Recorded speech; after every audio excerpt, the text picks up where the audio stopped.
Hürmetli vatandaş, bugün leksiyalarımızı başlayımız. Bugünkü leksiyalarımızı Washington'da sözleyimiz. Bugün Çislağa, 2019 yıl 1. ayının 28. günü. Vaziyetin ilk kanda aldığımız 30. günü Cumhur'un Soda Sohbet Vekili Ümigi Liu He, Muavin Vezir Liu He yetekçiliğinde Washington'a ziyaret edildi, yaka sohbetke geldi. 3 gün kaldı. Fakat bu sohbetin karakteri ve yüzlenişi nemi buldu? Tehe bu bilsir. Lakin Amerika Koşmuş Ştatları hükümeti sohbet vekili Ümigi fakat bu sohbetin karakterini ve gelip geçişini belgileydi. İkinci bulup eğer Cumhur'u fakat bu sohbetin yaxşı yaman buluşunu belgileydiğen orunlu olsa, ondaqda Cumhur hükümeti kançilik yol koydu degan meseleye bağlı boş gerek. Hazır torbetlerdeki tehliller şimdi noktası merkezi şuvatıdır. Bunun için bugün 1. ayı 28, hatta 1. ayı 29 Uygurların yetek alemi Abdülkadir Celalettin kolunu elin aldığı bir yıl taşkan gündür. Bu adam hazır izdireksiz kayıp oldu. Onun için 25. günü, 1. ayının 25.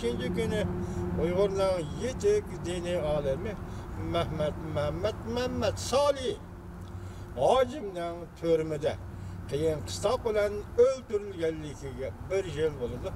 Bugün sizlerle leksiyalarımızı başlayımız. Leksiyalarına tüvendeki mezmunlarda sözdeyimiz. Birinci mevzu Amerika'da hakimiyet işçide Cumhur doğrusundaki göz karışlarda zor özgürlüğü yüz verdi. Mevzulu haber 1. ayının 24.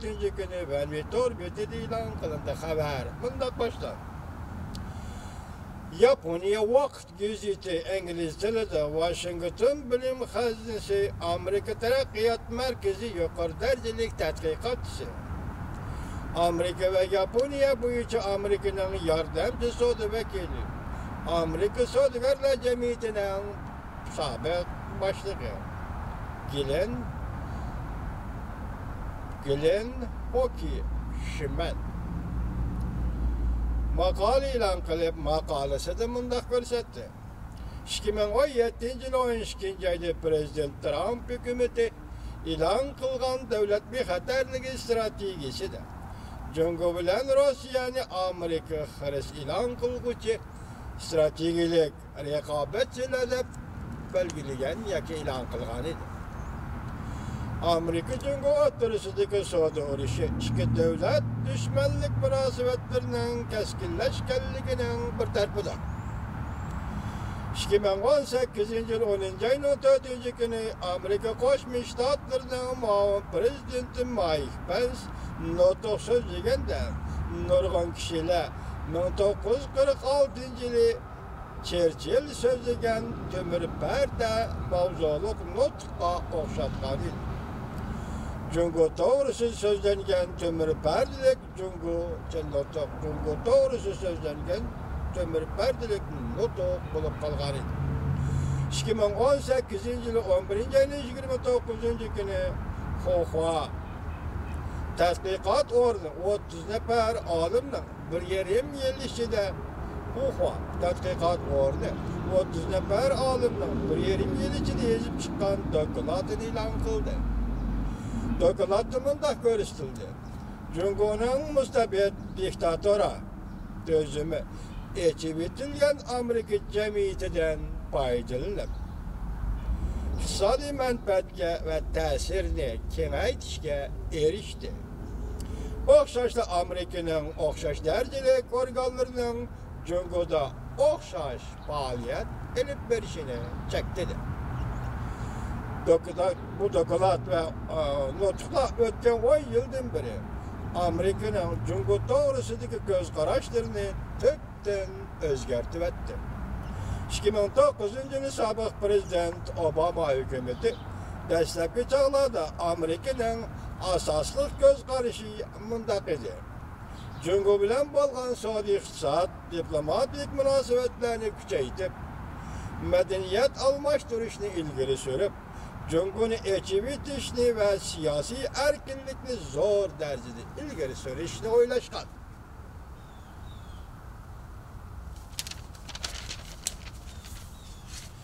Lekin Amerika'nın yaxşı arzuları, yaxşı emelgi, yaxşı önümge erişelmedi.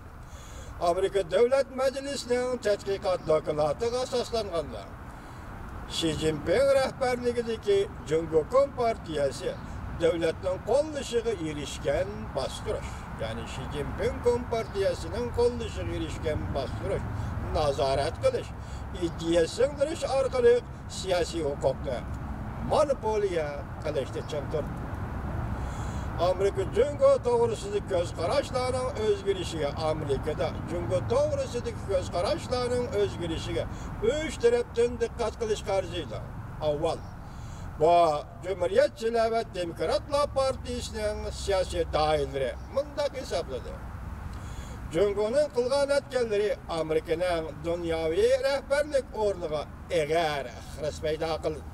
Yani Amerika'da iki partiye Demokratçiler Partisi ve Cumhuriyetçiler Partisi'nin siyasi rehberleri, siyasi yolları birdek mındak hesapladı. Cumhuriyet'in kılgan etkenleri Amerika'nın dünyavi rehberlik orluğu eğer hırsmayda kıldı. Bu şimdi göz kararının üzülü siz bilen bizim için kufaya. Mesela Amerika'da Cumhuriyetçiler Partisi'nin siyasi yolları, siyasi erbapları, Amerika'da Demokratlar Partisi'nin siyasi yolları, siyasi erbapları, bu göz kararı kelgen iken, demek siz üçün vatandaş, biz üçün aşının üzülü kufaya. Etkenleri Amerika'nın dünyavi rehberlik orluğu. Mesela Cumhuriyet'in kılgan etkenleri Amerika'nın dünyavi rehberlik orluğu eğer hırsmayda kıldı. Ötmüşte Amerika'da Demokratlar Partisi'nin bir kısım azaları Cumhuriyet demokratiyalaşıdı dep zor ümit bağlagan idi. Lekin sabık prezident Obama okşaş. Ular hem ameliyat jarayonida şunu düşündü ki, yani Cumhuriyet'in cemiyet, siyaset, terakkiyat cihetlerde özüge has müstabit tüzüm ve endişesi var iken. Bu tüzümünü başkalarına haybe kılıp tanıdığanlığını Amerika'da hakimiyetçi de rehberler düşündü. Göz kararlarının özgürlüğü Washington'da siyaset düzgücüler katılımı dile çeklenip kalmadı. Beijing bazarını eçivitişke karşı durdu. Teknik ve akli mülükni oğurladı.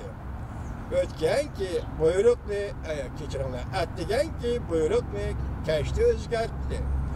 Amerika nurgulluğun soda sanat sahası dahillerinin Prezident Trump hükümetinin Cumhuriyet siyasini kolluşuğa elip geldi. Cumhuriyet'in soda setik ve başka sahada kılıvat karışlarının hemmesi ahire Amerika'da soda sanatçılar cemiyetinin Amerika soda sahasıdakilerinin Prezident Trump'ın siyasini kollaşığa elip geldi. Amerika'da bilim sahası cümleden alımla Cumhuriyet'in söz metbuatını bastırı aldığını, bilim ve erkinlikli ve fuqarolar cemiyetini bastırı aldığını görüp allakaçan uygun işe başladı. Dikkat edendaşlar, Amerika'da nurgulluğun soda sanat sahası dahillerden Prezident Trump hükümetinin Cumhuriyet siyasetini kollaşığa elip geldi. Amerika'da bilim sahası cümleden alımla Cumhuriyet'in söz metbuatını bastırı aldığını, bilim ve erkinlikli ve fuqarolar cemiyetini bastırı aldığını görüp allakaçan uygun işe başladı. Amerika'da Cumhuriyet göz kararlarının özgürlüğü ahırıda, bütün yer şarında Cumhuriyet'in kengaymiçilik, kiliş ve tesirini kengaytiş hareketlerinin bütün dünyaya birdek inkaz kaytırdıgan nişan aylan. Cumhuriyet hazır kılıvatkanları bütün dünyada bütün dünya inkaz, birdek inkaz kaytırdıgan olga keldi. Yukarıda kılatta materyal toplap şunu bildi ki 10 nefer halkarada hemkarlaşmışlar birlikte Cungo'nun Avustralya, Angliya, Kanada, Fransiya, Germaniya, Yaponiya, Yeni Zelandiya, Singapur, Şarkı, Janubi Asiya devletlerinin ichki siyosiy ishlariga aralashishiga uringanligini tekshirdi. Demak, Jungo yuqorqi davlatning siyosiy hokimiyatiga aralashib kirdi deydi. Tekshirdi. Bu xil holat Amerika bilan Jungo o'rtasida hozirgi jiddiy elishishning yaqin kelgusida 3 qatlam bo'yicha davomlashadiganligidan bishoratlaydi. Birinchi, savdo qatlami. Bu osonla hal bo'ladigan masala. Çare shuki, tamojnin bedeni kemaysa, import qilish normasini bekor qilsa, mushu orqali Amerika mahsulotlarini bevosita, masalan, Amerika mahsulotlarini Jungo bevosita sotib olsa bo'ladi. Hukumatning iqtisodga muhim rol o'ynashi kelsak, Jungo uchun bu o'ng'ay ish. Ikkinchi, savdoga nisbatan aytganda, qurolma xarakterlik masalalarni hal qilish qiyinga to'xtaydi. Biz ta'kidlab ketyapmizmi, Jungo bilan Amerika o'rtasida qurolma xarakterlik masalalar, Jungo islohot elib berish masalasi. Bu qiyinga to'xtaydi. Chunki bu masala jamiyat, ijtimoiy tuzum, iqtisodiy tuzumning yildiziga, siyosiy tuzumga berib ketadi. Uchinchi, Jungo iqtisod, siyosat, harbiy ishlarda umumiylik Amerikaga xares qilganlikdan qisman savdo masalasini hal qilish hamda qurilma xarakterlik masalalarni hal qilish jihatda suhbat boshlanganlikdan Amerika Jungo ikki davlat o'rtasida cho'qim davomlashadigan jiddiy munosabatlardan saqlanish foydasi o'zgarmasligi mumkin. Mesela keçirilən özgərməzlik emas, ikki davlat o'rtasida cho'qim davomlashadigan jiddiy munosabatlardan saqlanishga foydasi tegmasligi mumkin. Shu 3 nuqtada Amerika Qo'shma Shtatlarida Jungo o'rtasidagi raqobatlik elishish oxirgi hisobda Amerikaning jiddiy Amerika Jungo munosabatini, ya'ni jiddiy munosabatlarni pasaytirishga foydasi tegmasligi mumkin deydi.